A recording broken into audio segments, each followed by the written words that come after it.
Hello friends, how are you. So friends, आज मैं लेकर आया हूँ अनदर एडमिशन रिलेटेड अपडेट। और इस अपडेट में डिस्कस करने वाला हूँ regarding the entrance test of the 10th base paramedical as well as the 12th base paramedical courses, जिसमें GNM एंड ANM भी आ रहे हैं। और आपको पता है कि दिस साल they are going to conduct the entrance test for the GNM ANM। I hope so कि they are going to take the entrance of 10th base paramedical also, which includes FM-PHW and MM-PHW।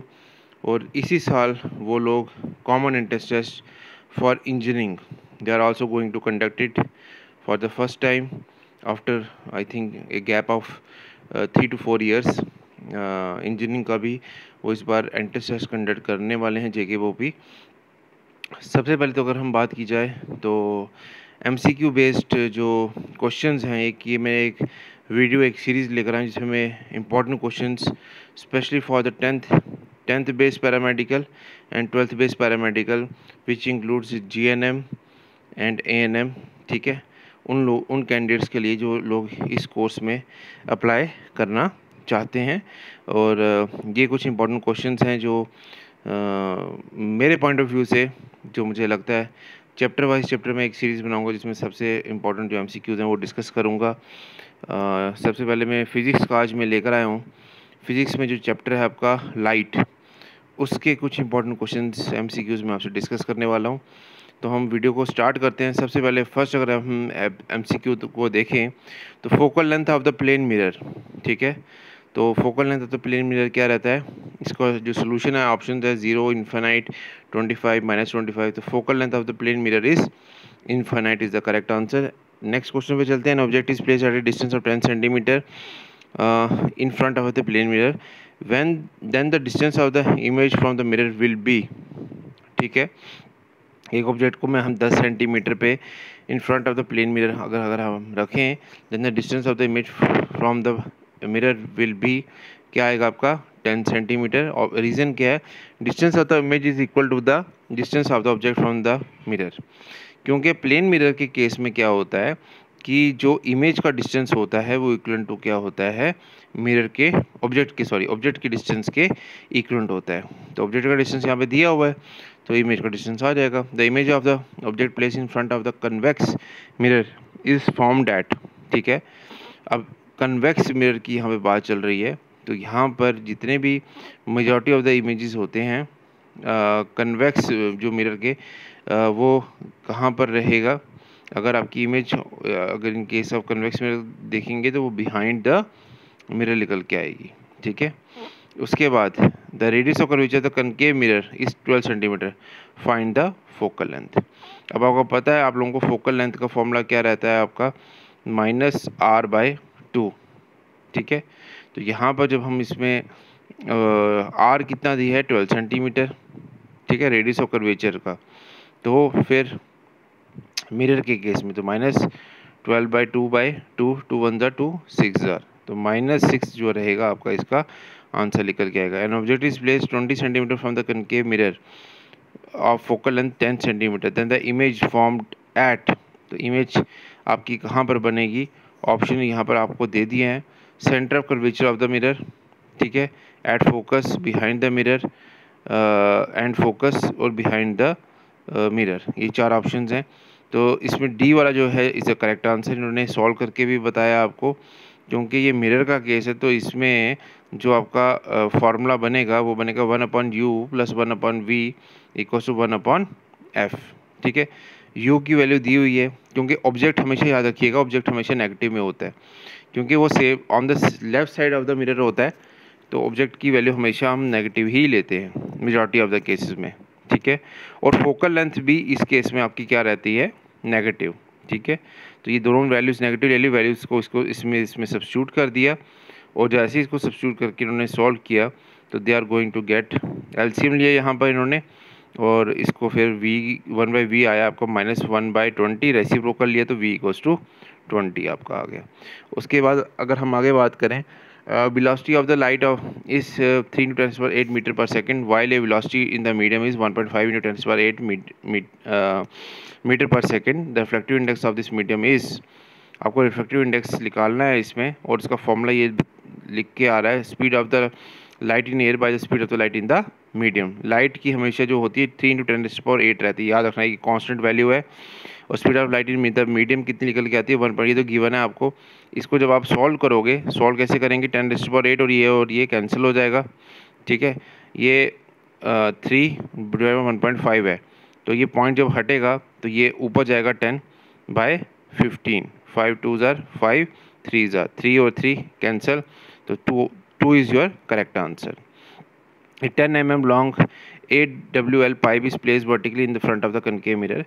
A 5 mm long image of a pipe is formed at 30 cm in front of the mirror. Focal length of this mirror, focal length इसमें calculate करनी है। तो इसमें height of the object भी आपको दे दी हुई है, ठीक है। फिर उसके बाद mm में दिए बेटा, mm को आपको किस में कन्वर्ट करना है, सेंटीमीटर में। तो इसको क्या करेंगे हम, डिवाइड बाय 10, तो ये 10 और 10 कैंसिल, ये 1 सेंटीमीटर आ जाएगा आपका, ठीक है। उसके बाद इमेज हाइट जो है वो भी आपको दी गई है, 1 सेकेंड, इमेज हाइट भी आपको दी हुई है यहाँ पर, ठीक है। ये भी mm में, इसको भी सेंटीमीटर कन्वर्ट कर लीजिए। इमेज डिस्टेंस -30, ठीक है। तो यहाँ पर 30 इसलिए है -30 क्योंकि इसमें जो भी इमेज है वो आपकी कौन सी बन रही है, रियल इमेज, ठीक है। तो रियल इमेज के केस में क्या होता है, रियल इमेज का मतलब होता है कि on the same side of the mirror, मतलब same side of the object. तो ऑब्जेक्ट अगर नेगेटिव लेते हैं तो फिर इस केस में हम क्या लेंगे, जो इमेज का जो डिस्टेंस है वो भी नेगेटिव में आएगा, तो v -30। उसके बाद फोकल लेंथ निकालनी है, मैग्नीफिकेशन m इक्वल्स टू क्या हो जाएगा, h'/h, ठीक है। फिर मैग्नीफिकेशन का आपका क्या निकल के आएगा, m इक्वल्स टू क्या हो जाएगा, -v/u। तो ये निकल के आएगा h'/h, यह रहेगा -v/u, ठीक है। उसके बाद नेक्स्ट वैल्यू सब्स्टिट्यूट कर देंगे इस सारे में, जो वैल्यू सब्स्टिट्यूट कर दी क्रॉस मल्टीप्लाई कर देंगे इसको, ठीक है। यहाँ से आपका जो u की वैल्यू निकल के आएगी -60 निकल के आ जाएगी। फिर यूजिंग द मिरर फार्मूला, ठीक है, नेक्स्ट पेज पे चलते हैं। By using the mirror formula f निकालना था आपको, u और v सब आ गया, मिरर फार्मूले में सब्स्टिट्यूट किया, यहाँ से आपकी फोकल लेंथ निकल के आ गई -20 सेंटीमीटर, ठीक है। अब नेक्स्ट जो क्वेश्चन बता रहे हैं वो बता रहे हैं, figure shown the light is at travel from the medium A to medium B, reflective index of the medium B related to medium A is, ये डायग्राम इन्होंने दी हुई है और एंगल्स भी यहाँ पर दिए हुए हैं सारे, ये 60 है, 30 है, 45 एंड 45, ठीक है। मीडियम ए से लाइन जा रही है और मीडियम बी में एंटर कर रही है, और यहाँ पे रिफ्लेक्शन ऑफ द लाइट हो रहा है। एंगल ऑफ इंसिडेंट कितना बना रहा है, ये होता है एक इमेजिनरी लाइन नॉर्मल, ठीक है। इसके साथ कितना बना रहा है 60 का, तो image of incident, image of reflection कितना बना रहा है 45, ठीक है। इसमें फॉर्मूला होता है mu equals to sin I/sin R। तो sin 60/sin 45 कितना होता है, sin 60 कितना होता है √3/2, 45 कितना होता है 1/√2, ठीक है। तो इसमें फिर आपने कर लिया, आपने इसका रेसिप्रोकल, ठीक है। 1 सेकेंड, इसको मैं आपको थोड़ा सॉल्व करके बताता हूँ। 2 फिर इंटू ये रेसिप्रोकल √2/1 आ जाएगा, ठीक है। इसमें जब आप इसको सॉल्व करेंगे तो इसमें जो आपकी वैल्यू निकल के आएगी वो आ जाएगी 2√2, √3/2, ये इन्होंने यहाँ पे सॉल्व किया। तो ये अब इससे ये वैल्यू कैसे निकल के आएगी मैं आपको बताता हूँ, 1 सेकेंड। √3/2 था इंटू √2 था, ठीक है। इसको ऊपर भी √2 से मल्टीप्लाई किया, नीचे भी √2 से मल्टीप्लाई किया, ये रूट और ये रूट कैंसिल हो गई, ये आ गया आपका 2, ठीक है। मैं दोबारा से बताता हूँ, √2 का जब वो स्क्वायर बना बाय √2 बना, तो जो स्क्वायर बनेगा तो ये रूट स्क्वायर और रूट कैंसिल हो जाएंगे, ये 2/√2 आ जाएगा, 2/√2, और वहाँ पर क्या था इंटू √3/2, तो ये 2 और ये 2 कैंसिल, तो आपका आंसर निकल के आ गया √3/√2। This is your correct answer. उसके बाद यहाँ पर भी बता रहे हैं next question, A light ray enter the medium, the last MCQ अभी तक मैं डिस्कस कर पाया, एक और वीडियो बना के इसको खत्म करेंगे इसके एमसीक्यूज को। Light ray enter the medium from A to B as shown in the figure, the reflective index of the medium B related to A will be greater than unity, less than unity, equal to unity और 0। तो इसमें जो correct answer है वो आपका निकल गया this, the light ray in the medium B is goes towards the normal. ये देखिए अब थोड़ा बेंडिंग कहाँ पर हो रही है, नॉर्मल की तरफ ये बेंडिंग कर रहा है, थोड़ा सा ऐसे जानी चाहिए थी, ये इस तरफ बेंड हो रहा है, आप देख रहे हैं। Towards normal, so it is the greater refractive index and lesser velocity of light. इसका मतलब अगर बेंडिंग ऑफ नॉर्मल हो रही है तो इसकी वेलोसिटी, इसकी स्पीड स्लो डाउन हो रही है लाइट की विद रिस्पेक्ट टू ए, यहाँ पे स्पीड ज़्यादा है। So the refractive index of the B with respect to A is greater than unity. तो यहाँ पे रिफ्रैक्टिव इंडेक्स जो बी का होगा, ए का है, वो ग्रेटर था, सॉरी रिफ्रैक्टिव इंडेक्स ऑफ जो बी था वो ग्रेटर होगा विद रिस्पेक्ट टू ए, क्योंकि यहाँ पे बेंडिंग ज़्यादा हो रही है, तो यहाँ पे रिफ्रैक्टिव इंडेक्स इस मीडियम का ज़्यादा होगा ए से। तो फ्रेंड्स अभी तक मैं यहाँ तक ही कवर कर पाया हूँ 9 क्वेश्चंस तक, क्योंकि मेरे को एक्सप्लेनेशन भी करना था। क्योंकि मैं आपको चीज़ बता दूँ, ये जो चैप्टर है लाइट वाला, इसमें आते हैं न्यूमेरिकल्स, तो न्यूमेरिकल्स तो मुझे थोड़े बहुत आपको एक्सप्लेन करने ही पड़ेंगे। आई होप आपको ये वीडियो पसंद आया होगा।